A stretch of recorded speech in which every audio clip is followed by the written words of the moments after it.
జై భీమ్ జై మూలవాసి బహుజన్ ముక్తి పార్టీ నల్గొండ జిల్లా ప్రధాన కార్యదర్శి గోలకృష్ణ ఈరోజు 134వ అంబేద్కర్ జయంతి సందర్భంగా నల్గొండ జిల్లా మిర్యాలగూడ పట్టణంలో ఘనంగా బహుజన్ ముక్తి పార్టీ తరఫున జిల్లాశ్రీ తరఫున జయంతి ఉత్సవాలను నిర్వహిస్తున్నారు.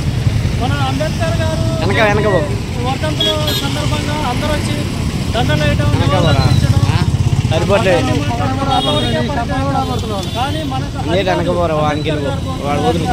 నిజమైన ఆశయాలు ఎన్నో అవమానాలు అవహేళనలు భరిస్తూ మన కోసం మన జాతి కోసం బడుగు బలహీన వర్గాలు ఇంకా అవమానపడకూడదు భవిష్యత్తులో చెప్పేసి తీవ్రంగా ఆలోచించి ఒక గొప్ప రాజ్యాంగాన్ని మనకి నిర్మించి ఆ రాజ్యాంగం ద్వారా మన హక్కులు సాధించుకోవాలని చెప్పేసి తీవ్రంగా కృషి చేసిన హామీలలో ప్రథముడిగా చెప్పవచ్చు.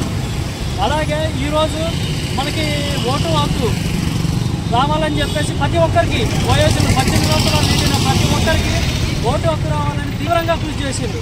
ఆ ఓటు హక్కు ద్వారానే బహుజనులంతా కలిసి బహుజన రాజ్యం సాధించుకోవాలి.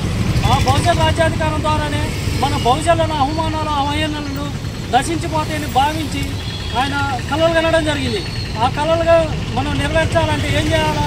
మన ఓటు మనం వేసుకొని మన బహుజన రాజ్యం మనం సాధించుకున్న నాడే మన హక్కులు మనకు వస్తాయి.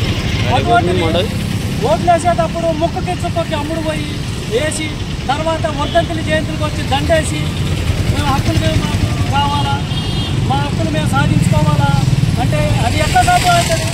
అందుకనే ఆలోచించండి. ఎస్సీ ఎస్టీ బీసీ మైనారిటీ వర్గ ప్రజలారా, మనందరం మన ఓటు మనం వేసుకున్న నాడే మనకి నిజమైన బహుజన రాజ్యాధికారం వస్తుంది.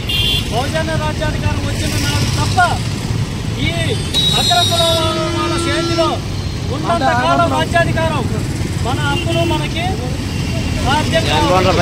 మన హక్కులు మనం సాధించుకోలేము. కాబట్టి ఈ బహుజన పార్టీ ఒక వేదికగా ఉంది బహుజనుల హక్కుల కోసం పోరాడడానికి. బహుజన సిద్ధాంతం నచ్చిన వాళ్ళంతా ఇందులో చేరి మన హక్కుల కోసం పోరాడాలని చెప్పేసి ఈ సందర్భంగా పిలుపునిస్తున్నారు. జై భీమ్ జై